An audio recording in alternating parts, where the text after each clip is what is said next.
बिस्मिल्लाहिर्रहमानिर्रहीम।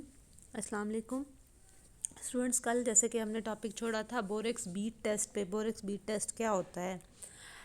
Borax beat test मैं आपको रिपीट कर रही हूँ कि बोरेक्स बीट टेस्ट क्या होता है। बेसिकली बोरेक्स बीट टेस्ट आपको कल भी बताया था कि जो साल्ट एनालिसिस में हमारे पास कैटाइंस होते हैं उन मेटल्स के लिए हम ड्राई टेस्ट करते हैं बोरेक्स बीट टेस्ट के नाम से।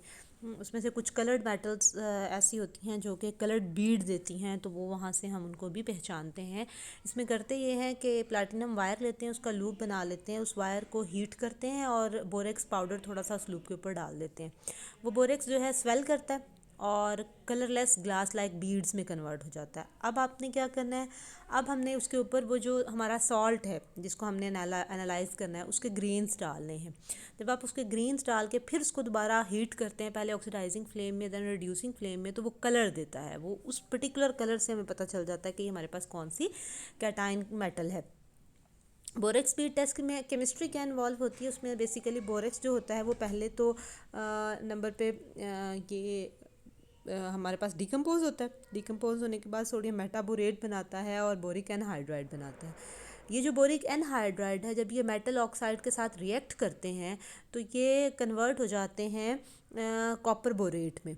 ये जो कॉपर बोरेट, जैसे कॉपर को हम ले रहे हैं यानी मेटल बोरेट में कन्वर्ट हो जाते हैं, तो इस तरह से वो कलर देता है। जैसे कॉपर को अगर हम एग्जांपल बना रहे हैं तो कॉपर जो है ऑक्सीडाइजिंग फ्लेम में ब्लू कलर देता है, तो वहाँ से हमें पता चल जाता है। बोरेक्स के यूजेस क्या क्या हैं? बोरेक्स जो है वो बोरेट ग्लास बनाने में यूज़ होता है। बोरेट जो ग्लास हैं ये हीट रेजिस्टेंट होते हैं। जो आपकी लेबॉर्ट्री में जितना ग्लास वेयर है वो सारे का सारा बोरेक्स ग्लास, पायरेक्स उसके ऊपर लिखा हुआ होता है, वो ग्लास है। इसके अलावा ये वाटर की सॉफ्टनिंग के लिए इस्तेमाल होता है, यानी हार्ड वाटर को सॉफ्ट वाटर में कन्वर्ट करवाने, प्यूरीफाई करवाने के लिए हम इसको कॉलम क्रोमेटोग्राफी के ज़रिए से इसको प्यूरीफाई करने के लिए इस्तेमाल करते हैं। इसके अलावा हम इसको बोरेक्स बीट टेस्ट में यूज़ करते हैं मेटालिक कैटाइन को डिटेक्ट करने के लिए। इसके अलावा मेटलर्जिकल ऑपरेशंस में एज अ रिड्यूसिंग एजेंट इसको यूज़ करते हैं। फ्लक्स के तौर पे वेल्डिंग और मेटलर्जी में यूज़ कर रहे हैं। इसके अलावा हम वॉशिंग पाउडर में फिलर के तौर पे इसको, यानी उनका वेट बढ़ाने के लिए इसको हम इस्तेमाल करते हैं। लेदर इंडस्ट्री में टैनिंग और डाइंग के लिए हम इस्तेमाल करते हैं, यानी चमड़ा बनाने में और उसको रंगने में हम इसको इस्तेमाल कर रहे हैं। कॉस्मेटिक्स इंडस्ट्री में, सोप में, फिर उसके अलावा टेक्सटाइल में, कॉस्मेटिक और सोप में एज फिलर यूज़ होता है ग्रीसी नेचर की वजह से। टेक्सटाइल में, पेंट्स में, मेडिसन में, मैच इंडस्ट्री में भी एज अ प्रिजर्वेटिव भी हम इसको यूज़ कर सकते हैं। अगला जो कंपाउंड है वो बोरिक एसिड का बोरिक एसिड है। 4 इंपॉर्टेंट बोरिक एसिड है, उनमें से सबसे इंपॉर्टेंट ऑर्थोबोरिक एसिड है, यानी H3BO3। इसके अलावा मेटाबोरिक एसिड है, टेट्राबोरिक एसिड है और पायरोबोरिक एसिड है। जो मेटाबोरिक एसिड है ये कन्वर्ट हो जाता है बोरिक एसिड में, टेट्राबोरिक एसिड भी अल्टीमेटली बोरिक एसिड में, और पायरोबोरिक एसिड, ये सब कन्वर्ट हो जाते हैं बोरिक एसिड के अंदर। आर्थोबोरिक एसिड, या जिसको हम जनरली बोरिक एसिड कह देते हैं, H3BO3, ये वाइट कलर का क्रिस्टलाइन केमिकल सब्सटेंस है, स्पैरेंगली सॉल्युबल है ठंडे पानी में, और गर्म पानी में ये ज़्यादा सॉल्युबल हो जाता है। इसके टेम्परेचर की सॉल्युबिलिटी की रेंज जो है वो डिफरेंट होने की वजह से हम इसको सेपरेशन या प्योरीफिकेशन में भी बेसिस के तौर पे इस्तेमाल कर सकते हैं। कमर्शियली कैसे प्रिपेयर कर किया जाता है? कुलैमिनाइड से हम इसको प्रिपेयर करते हैं। कुलैमिनाइड में सल्फर डाइऑक्साइड गैस को पास करते हैं वाटर की प्रेजेंस में, तो ये कन्वर्ट हो जाता है बोरिक एसिड में। इसको बोरेक्स से भी प्रिपेयर कर सकते हैं। बोरेक्स में एसिड को पास करते हैं तो ये कन्वर्ट हो जाता है बोरिक एसिड में। इसकी प्रॉपर्टीज़, ये वाइट कलर का लस्ट्रस क्रिस्टलाइन सॉलिड है, सॉफ्ट होता है, सोपी टच वाला होता है। आप में से बहुत सारों ने जो कैरम खेलते हैं उन्होंने इसको देखा भी होगा। कैरम बोर्ड की जो सरफेस होती है उसको, बोर्ड को स्लिपरी करने के लिए ये यूज़ होता है।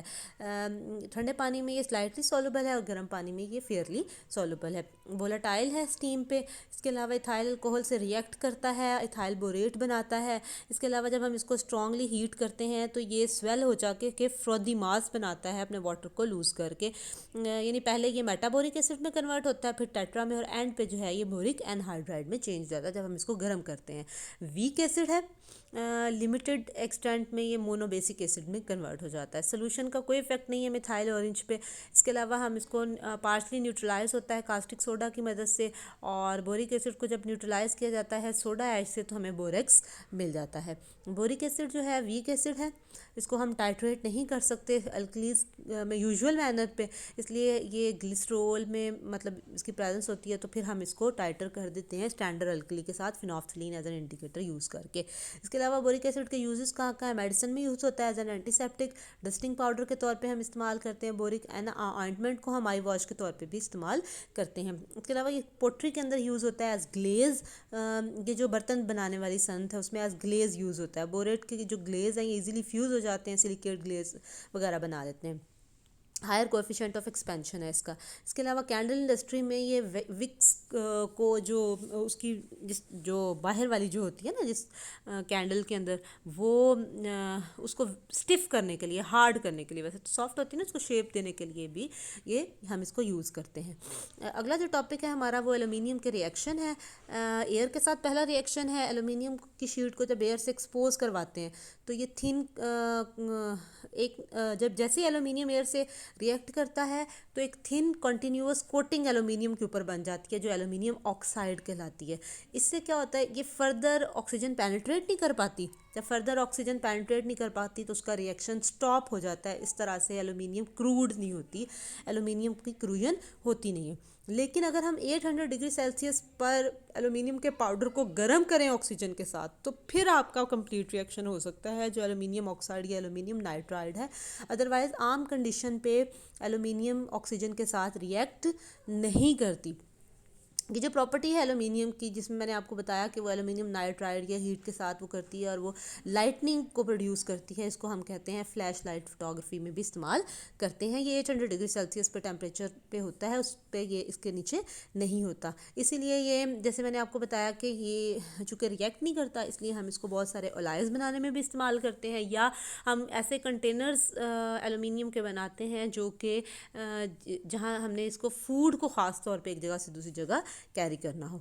एलुमिनियम का नॉन मेटल के साथ कैसे रिएक्शन है, एलुमिनियम नॉन मेटल जैसे क्लोरीन है, हाइड्रोजन वगैरह उनसे कंबाइन होती है और हीट इवॉल्व होती है और एलुमिनियम क्लोराइड बना लेती है या एलुमिनियम हाइड्राइड बना लेती है।